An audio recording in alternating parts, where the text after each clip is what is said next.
자, 토호제 확대 일주일. 아파트 시장, 특히 이제 서울 아파트 시장이 완전 매수세가 꺾였다. 그래서 이제 개점 휴업 상태다라고 얘기를 하는데, 이거는 어찌 보면 뭐 당연한 겁니다.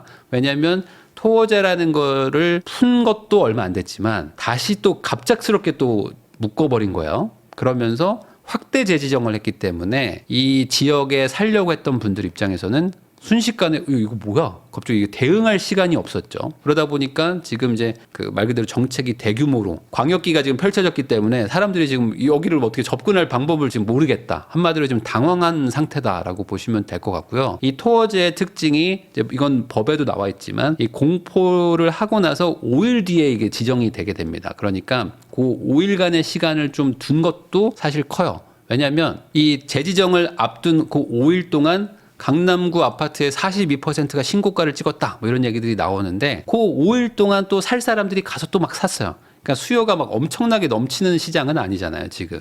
거래량 자체가 뭐 월 3천 건, 5천 건 정도 왔다 갔다 하기 때문에 거기서 또 살려고 했던 사람들은 5일간 또 가서 사버렸고.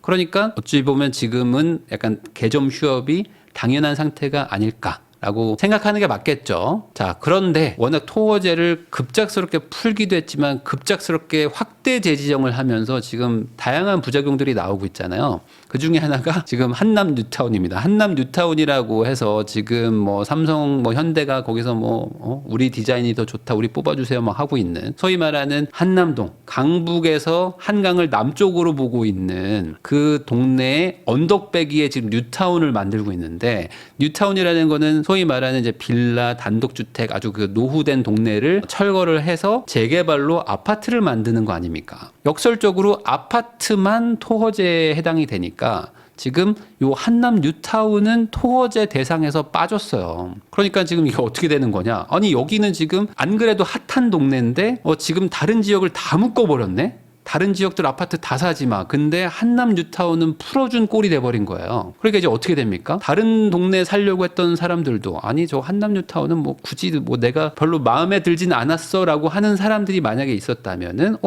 잠깐만 여기를 사야 되겠네 라고 하면서 일로 또 가는 거죠.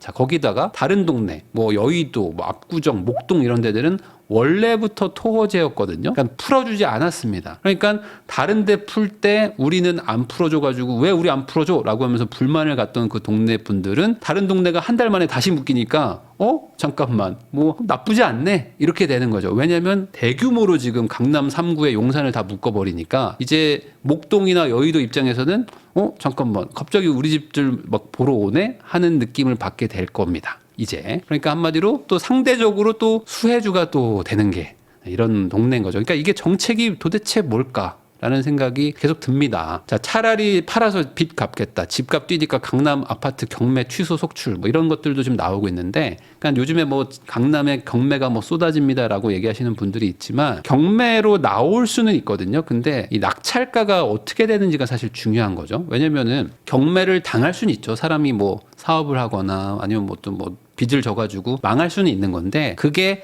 싸게 팔려야지 경매로 쏟아지는 게 의미가 있는 거 아니겠어요. 근데 지금은 그런 분위기는 전혀 아니고 나오면 워낙 지금 시장이 막 급등하고 막 호가가 막 올라가고 거기다가 더 문제는 뭐냐면 이번에 토허제가 또 대규모로 이렇게 지정이 됐잖아요. 그러면 경매로 낙찰받은 물건은 토지거래 허가에 해당이 안 돼요 또. 그러니까 경매 물건이 강남 3구에 아파트가 나왔다? 그러면 오히려 경매가 실제 시세보다 더 비싸게 팔립니다. 그래서 이게 음마 아파트 같은 것들이 재건축한다고 지금 막 토호제로 막 묶여 있고 막 했었을 때도 경매 물건은 시세보다 더 비싸게 낙찰이 됐었어요. 왜냐면 여기는 전세를 끼고 집을 살 수 있거든요. 그러니까 낡은 집에서 살기 싫은 분들이 뭐 1, 2억 더 주고 그냥 전세입자 맞춰놓고 이거를 매수하겠다. 그래서 막 지방분들이 경매로 낙찰받고 했던 일들이 있었는데 이제는 토호제로 더 크게 묶어버렸잖아요. 강남 3구에다 용산까지 묶었으니까 이제 이 지역에 경매 나오는 것들은 아마 더 비싸게 팔릴 확률이 높고요. 그러니까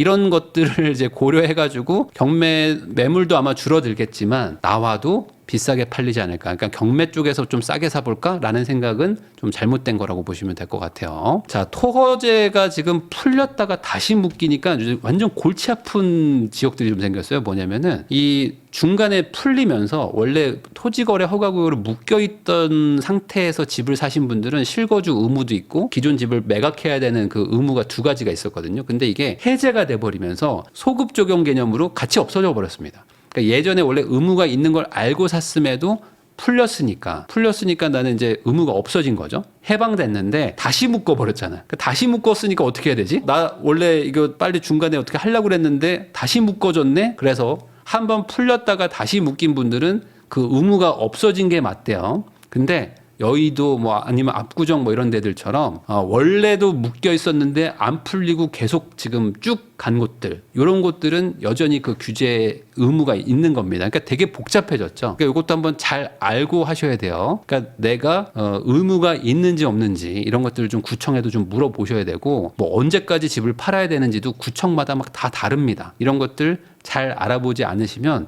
이 토어제는 막 벌금형도 막 하고 실제 형사처벌도 되는 그런 위중한 규제니까 조심해서 알아보셔야 된다는 거. 자, 거기다가 이것도 있습니다. 뭐냐면 연립 아파트는 부르는 게 값. 그래서 연립 아파트는 좀 잘못된 단어인데 우리나라 이제 그 주택의 기준 중에 연립이라는 게 있거든요. 뭐냐면 빌라 중에 대형 빌라를 연립이라고 하는데 5층이 넘으면 아파트고요. 5층이 안 되는 집들은 다세대죠. 다세대 주택인데 다세대 주택 중에서 연면적이 넓은 건 또 연립이라고 부릅니다. 연립주택. 그래서 실제로 이름은 아파트라고 적혀 있는데 서류상 연립으로 분류되는, 그러니까 소위 말하는 빌라로 분류되는 아파트가 서울 강남에도 좀 있어요. 그리고 용산, 한남 더힐 뭐 이런 데도 있습니다. 이 언덕배기에 있어가지고 층을 4층으로 만들거나 아니면은 워낙 옛날에 만든 아파트라서 재건축을 추진하고 있는 4층 이하의 아파트라고 불리는 빌라들이 있는 거예요. 그러니까 이런 곳들은 또 토어제에서 또 빠져. 그러니까 얘네들은 완전 또 갑자기 쏠림 현상이 막 생기는 거예요. 아니 잠깐만, 여긴 나 원래 사고 싶었는데 이 강남 4구의 이 수요가 다 여기만 쳐다보게 되는 꼴이 된 거예요. 그러니까 여기는 또 엄청난 수혜주가 되는 거죠. 한남더일이 왜 토지거래 허가구역이 아니야?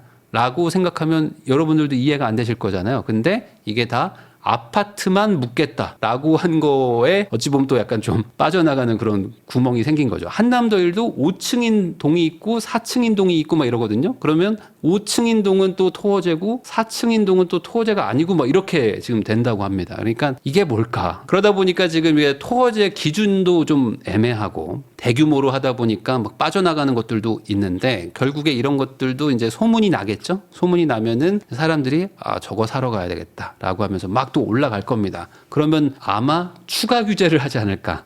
추가로 그 단지를 다 지정한다거나 뭐 이런 식으로 될 수도 있어서 여기가 회색지대네라고 너무 섣불리 사는 것도 조금 조심해야 될 수 있습니다. 왜냐하면 이렇게 빠져나가는 것들을 봐줄까? 여기선 저도 약간 좀 의문이 있어요. 자, 그래서 지금 토어제 적용 기준을 부랴부랴 지금 뒤늦게 만들고 있는 거예요. 우선은 대규모로 규제를 해놓고 아우성들이 막 나오니까 아이고 미안해요 하면서 지금 다시 한번 볼게요 해서 지금 따져보는 거예요. 그래서 이제 가이드라인을 만들겠다라고 하고 있습니다. 자, 대출을 옥죄니까 갈 곳 잃은 무주택자, 아파트도 월세화가 가속된다 하는데 지금 아파트 쪽들도 월세 비중이 점점 늘어나고 있다고 합니다. 그래서 이게 월세에는 반전세도 같이 들어가는 거거든요. 그러니까 이제는 매도자 아니면은 이제 집주인들도 어느 정도 아는 거죠. 왜냐면 똘똘한 한 채들로 너무 쏠리다 보니까 이제 저기들은 막 올라가요. 그러니까 좋은 동네들은 막 올라가니까 전세도 주고 막 하면서 계속 가는데 안 올라가는 동네들도 많잖아요, 지금. 뭐 한 20% 빠져서 계속 횡보하고 있는 곳들도 많거든요. 그러면 이런 곳들을 전세를 뭐 올려받아 가지고 이거를 뭔가 투자를 하면 좋을 텐데 대부분 이제 어느 정도 나이가 있는 분들도 이제 집을 많이 가지고 계시니까 이거 전세 뭐 1억 더 올려받아서 뭐 하지? 라는 생각들을 하시게 될 거 아닙니까? 그래서 예전에 2020년부터 전세가 폭등해가지고 22년에 또 빠졌었잖아요. 그러니까 이제 24년, 25년에 전세 재계약을 하는 분들은 역전세 다 돌려줬다가 이번에 뭐 1억, 뭐 5천, 뭐 1억 5천 뭐 이런 식으로 올려받는 돈이 많아요. 그러니까 요거를 그냥 반전세로 돌리자라고 해서 지금 월세화를 하는 분들이 좀 많아졌습니다. 뭐 그거 투자할 데가 없으니까 그냥 월세 받지 뭐 이런 식으로 해서 아마 월세 비중이 좀 더 늘어나지 않았을까 라고 좀 추정할 수 있을 것 같아요. 이래나 저래나 지금 무주택이신 분들 입장에서는 지금 전세로 빌라나 오피스텔 들어가는 건 또 막 겁나고, 아파트를 들어가려고 봤더니 물론 전세를 구하는 곳들도 많은데 이제 조금씩 막 반전세가 막 있는 거예요.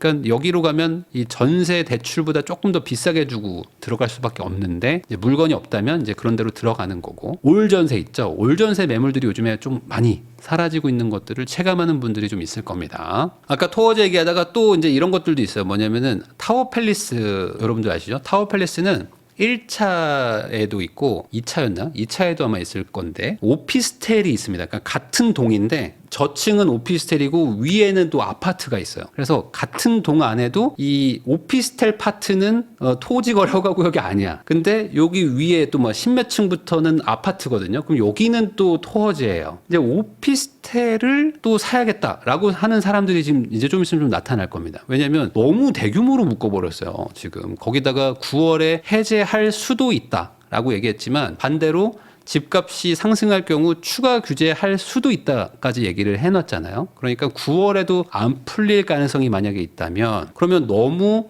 대규모의 지역을 장기간 실거주 의무를 이제 부과하는, 그러니까 무주택자만 살 수 있게 해버리면 이제 사람들이 옆으로 막 가는 거죠. 이제 풍선 효과 같은 게 막 일어나는 거지. 그게 아까 말한 대로 뭐 한남더일 뭐 4층 이하 뭐 이런 거, 아니면 뭐 4층 이하에 아파트라고 써 있는 곳들, 아니면 뭐 재개발, 뭐 뉴타운 뭐 이런 걸로도 가겠지만 아주 좋은 아파트 단지 안에 있는 오피스텔 뭐 이런 것들도 소수지만 있거든요. 뭐 그런 것 쪽으로도 약간 조금 풍선 효과가 일어나지 않을까 지금 뭐 이렇게 추정을 하는 거죠. 자, 실거주 의무 제외의 강남 경매 보류지 몸값이 치솟나. 그러니까 이제는 실거주를 안 할 수 있다면 웃돈을 줘도 되겠다라고 하는 그런 수요들이 좀 붙을 것 같다라는 이야기입니다. 보류지라는 것도 결국에는 아파트 새로 짓고 나서 가지고 있는 몇 개 조합에서 가지고 있는 거 있거든요. 이런 것들을 보통 거의 시세에 뭐 비슷하게 뭐 분양을 하기 때문에 사람들이 이거 좀 비싼데요 하면서 좀 이렇게 안 사고 막 그랬던 게 있는데, 아마 이런 것들도 이제는 뭐 실거주 의무가 없기 때문에 이거를 그러면 사야겠다 하는 사람들이 좀 나타날 수도 있는 거죠. 그러면 이런 게 또 팔리잖아요. 뭐 경매로 뭐 누가 뭐 얼마에 낙찰됐다 이런 얘기들이 또 언론에 나올 거 아니에요. 또 이제 여기 가지고 있는 분들 입장에서는 뭐 급한 분들은 뭐 팔겠지만 급하지 않은 분들은 역시 기다리면 또 올라가는구나 라는 생각에 거래는 안 되지만 호가는 또 이렇게 계속 유지되는 이런 일들이 반복될 것 같습니다. 이거는 뭐 과거에 토지거래 허가구역을 지정할 때도 똑같은 일들이 일어났기 때문에 이미 사람들이 학습 효과를 알고 있는 거죠. 자, 지금 이제 뭐 부동산은 이렇고 또 한국 지금 경제부터 지금 뭔가 뭐 미국 주식을 투자하신 분들, 뭐 비트코인 투자한 분들이 지금 공포에 떨고 있는 이유가, 지금 트럼프가 촬영일 기준으로 이제 내일이죠. 4월 2일 날 미국 해방의 날이다 하면서 지금 전 세계에 지금 관세를 때리겠다 막 하고 있는 상태입니다. 그래서 어떻게 할지는 이제 지켜봐야 되겠지만 지금 그것 때문에 뭔가 공포감 때문에 우리나라 주식도 막 쭉 빠지고, 뭐 미국 주식도 지금 흔들흔들하고요. 비트코인들도 막 무너지고 있고, 알트코인도 막 박살나고 이러고 있는 상황입니다. 그래서 지금 4월 2일 눈뜨기가 무섭다라는 뭐 이런 얘기들도 나오고 있고, 거기다가 지금 공매도, 한국은 또 공매도도 이제 시작을 했어요. 그래서 그동안 거의 뭐 공매도 없이 계속 그래도 좀 나름 공매도의 효과가 분명히 있지만 어쨌든 뭐 그걸 또 나쁘다고 보는 분들도 많아서 어쨌든 그동안 멈춰놨는데, 이게 또 재개되고 그다음에 이제 뭐 4월 1일 관세 폭탄 터진다 뭐 이런 것까지 같이 지금 나오면서 코스피까지 같이 빠지고 있는 상황입니다. 알트코인 또 박살나고 있고요. 자, 뭐 정치 얘기를 할 건 아니지만 어쨌든 뭐 워낙 심각한 얘기니까 이제 헌법재판소에서 이제 4월 4일에 오전 11시에 탄핵 심판을 한다고 합니다. 그래서 이제 인용을 하든지 뭐 기각을 하든지 뭐 이렇게 하겠죠. 그러면 이제 어쨌든 답은 나올 것이고, 이제 4월 4일 이후로는 이제 정치적 불확실성은 어쨌든 사라지는 겁니다. 이게 지금은 최악의 상황인 거죠. 대통령이 있는데 대통령이 탄핵으로 어쨌든 이제 간 것이고, 그래서 지금 심판을 하려고 지금 대기하고 있었잖아요. 거의 한 이제 5개월 가까이 된 거죠. 5개월. 그럼 이 5개월 가까이 정치적 불확실성이 계속 있었고, 거기서 뭐 국무총리도 탄핵을 당하고 뭐 대행의 대행도 탄핵을 한 해 만에 하고 있었는데, 이제 어쨌든 삼권 분립의 나라에서 자, 이제 정리를 해주는 겁니다. 자, 이제 정리를 하면은 뭐 다시 복귀를 하든 아니면 대선을 하든 이렇게 되는 거니까 이제 또 부동산 시장에는 이제 정치와 정책이 다시 한번 또 영향을 주는 그런 나라로 다시 한번 소용돌이에 이제 빠집니다. 그래서 요것도 이제 지켜봐야 될 포인트고요. 자, 어쨌든 지금 이걸 떠나서 환율도 지금 뭐 1,470원 막 올라갔다가 지금 탄핵 선고한다고 하니까 또 갑자기 또 빠졌다가 하면서 지금 막 날뛰고 있습니다. 그러니까 한마디로 환율이라는 게 경제 뭐 체력 같은 거죠. 우리나라 경제 체력인데 이게 막 정치가 막 불안하고 하니까 뭐 돈들도 외국 자본들도 막 나갔다가 들어왔다가 막 지금 막 복잡하고 한국 사람들도 좀 뭐 불안하고 하는 것들이 있는데 이런 것들이 반영돼서 지금 뭐 조금 있으면 1,500원 뚫는다 이런 얘기들까지 나오고 있고 경제 성장률 막 계속 떨어진다 하고 있는데 어찌됐든 간에 빨리 정리가 돼가지고 정치적 불확실성이 조금이라도 좀 사라지기를 좀 바라고요. 뭐 마지막으로는 요거 하나 있습니다. 뭐 이거 모르시는 분들도 있을까봐. 그래서 요즘에 그 종소세 뭐 이런 거 뭐 내고 이렇게 내가 이렇게 세금 낸 거를 환급 받는 거 이런 서비스들 요즘에 많은데 요 환급 서비스를 이제 국세청에서 홈택스가 우리가 해줄게. 라고 제도가 그래서 이제 서비스를 이제 개시한다고 해서 저도 한번 눌러봤거든요. 근데 안타깝게도 저는 환급 대상이 아니던데 여러분들도 혹시 나도 환급 받을 수 있을까라는 생각은 해볼 수 있잖아요. 그러면 이제 홈택스 들어가셔가지고 바로 첫 화면에 뜹니다. 종합소득세 뭐 원클릭 환급 신고 뭐 이런 거 있으니까 클릭하셔가지고 로그인만 하면은 바로 환급이 되는지 안 되는지 알 수 있으니까요. 이런 걸 통해서 환급 받으면 좋겠죠. 뭐 이게 뭐 이렇게 왜 고마운 일을 해줘요? 라고 여러분들이 오해하실 수가 있는데 정확하게 설명하면은 우리가 세금을 덜 낼까봐 보통 이 국세청에서는 세금을 좀 더 가져갑니다. 좀 더 가져갔다가 돌려주는 게 연말정산이죠. 그러니까 연말정산에 돌려받았다고 여러분들 되게 좋아하는데 그거는 좀 조삼모사입니다. 정확하게는 네가 덜 낼 수도 있으니까 좀 더 가져갈게. 더 가져간 다음에 네가 소명하면 돌려줄게 라는 개념이거든요. 여러분들도 한번 보세요. 그래서 되는 분들도 있을 테니까 몇 년 전 거부터 다 가지고 오더라고요. 그래서 이것도 한번 해보시고 돌려받는 분이 있다면은 미리 축하드리겠습니다. 자, 이렇게 한번 정리해봤고요. 이번 주는 또 정치적으로 아주 또 시끌시끌한 한 주가 될 것 같은데 다음 주에 뉴스 한번 정리해보도록 하겠습니다.